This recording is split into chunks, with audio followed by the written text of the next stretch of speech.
दीवार पर बड़ी टाइलें लगाना आसान नहीं। इसके लिए काफ़ी अनुभव चाहिए और टाइल को मजबूती से चिपकाने वाली चीज़ भी। ये एडहेसिव या चिपकाने वाली चीज़ अनोखी है। इसे बनाने की मुख्य सामग्री रेत है।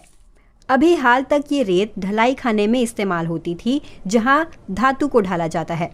कुछ सामान तो कई टन वजन के थे। पिघले हुए लोहे को रेत से बने सांचों में ढाला जाता है।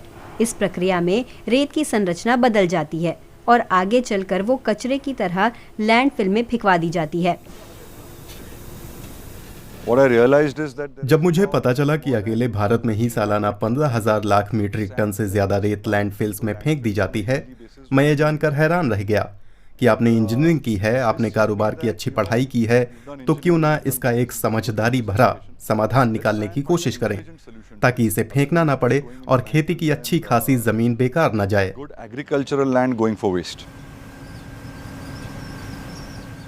आलोक काले और उनके डेवलपर्स ने अपने प्रोडक्ट को बेहतर बनाने में 13 साल लगा दिए।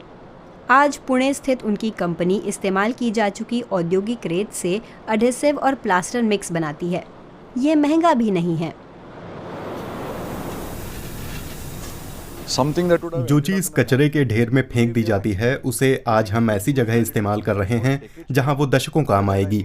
इससे मेरा मतलब ये है कि जब तक वो मकान या इमारत रहेगी, तब तक हमारा सामान वहां काम आता रहेगा। तो हमने इस खास किस्म की रेत की उम्र बढ़ा दी है, जो अमूमन कूड़े में फेंक दी जाती है। पानी के बाद रेत दुनिया में सबसे ज्यादा खपत होने वाला कुदरती संसाधन है। संयुक्त राष्ट्र पर्यावरण कार्यक्रम UNEP का अनुमान है कि दुनिया भर में हर दिन 10 लाख ट्रक रेत की खुदाई की जाती है। रेत का सबसे ज्यादा खनन तटों और नदियों में होता है। विशेषज्ञ लंबे समय से आगाह कर रहे हैं कि रेत खनन समूचे इकोसिस्टम को बर्बाद कर रहा है और पानी की गुणवत्ता कम हो रही है। सस्टेनेबिलिटी आलोक काले की कंपनी मैग्नस वेंचर्स के मिशन का हिस्सा है। ये कंपनी लंबे समय से विशाल इमारती परियोजनाओं को माल सप्लाई करती रही है। इन ग्राहकों का कहना है कि मसाले और प्लास्टर के लिए इस्तेमाल होने वाली रेत कचरा नहीं बल्कि उपयोगी है। ये बाई प्रोडक्ट है, ये कोई वेस्टेज नहीं है। और जो नेचुरल प्रोडक्ट है उसको अगर मल्टीपल इस्तेमाल, रिसाइकल इस्तेमाल हम लोग करेंगे तो इको फ्रेंडली सिस्टम के लिए अपने अच्छी बात है। तो हर एक ने ये नज़रिया रखना चाहिए कि ये वेस्टेज नहीं है, बाई प्रोडक्ट है और उसको ज़्यादा से ज़्यादा इस्तेमाल करना चाहिए। दुनिया की बाकी जगहों की तरह भारत के निर्माण उद्योग को संसाधनों का और किफ़ायती इस्तेमाल करना होगा। संयुक्त राष्ट्र का अंदाज़ा है कि साल 2050 तक भारतीय शहरों में 80 करोड़ से ज़्यादा लोग रह रहे होंगे। जल्द ही देश के कुल आर्थिक उत्पादन में निर्माण क्षेत्र की हिस्सेदारी करीब 1/4 हो जाएगी। अभी ये 8% है।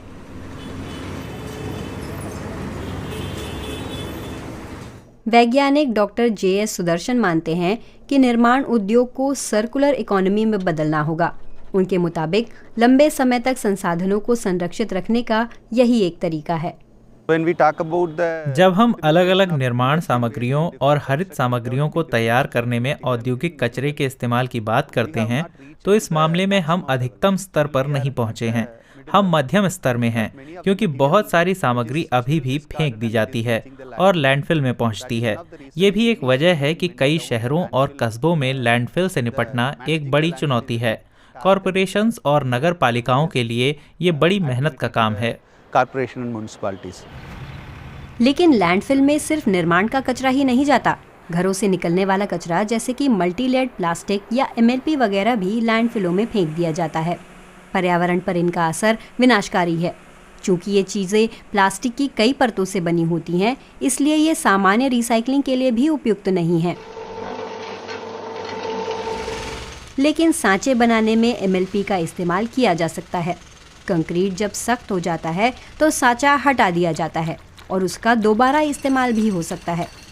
अभी तक बिल्डर इस काम में लकड़ी का इस्तेमाल करते थे। बेंगलुरु की इस कंस्ट्रक्शन साइट पर यह नया तरीका आजमाया जा रहा है। कंपनी की संस्थापक निवेदा RM ने यहाँ के लिए सांचे सप्लाई किए हैं। उन्हें प्लास्टिक से बनाया गया है। ये रिसाइकिल किया हुआ MLP वेस्ट है जो आमतौर पर कचरे में फेंक दिया जाता है। हमने एक अध्ययन किया और ये विश्लेषण किया कि अगर समूचा निर्माण उद्योग बस शटरिंग में ही रिसाइकिल की हुई प्लास्टिक शीट्स का इस्तेमाल करने लगे तो आप और हम जो रिसाइकिल ना किए जाने वाला प्लास्टिक पैदा करते हैं उसका 25 से 30% हिस्सा पर्यावरण में या लैंडफिल्स में जाने से रोका जा सकता है। ये एक बड़ी मात्रा है। बिल्डिंग सेक्टर सर्कुलर इकोनॉमी के लिए एक आदर्श जगह है।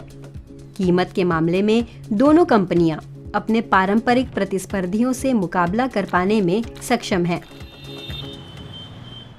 ग्राहकों को टैक्स में मिल रही छूट से निर्माण में रिसाइकिल की गई सामग्रियों का इस्तेमाल बढ़ेगा।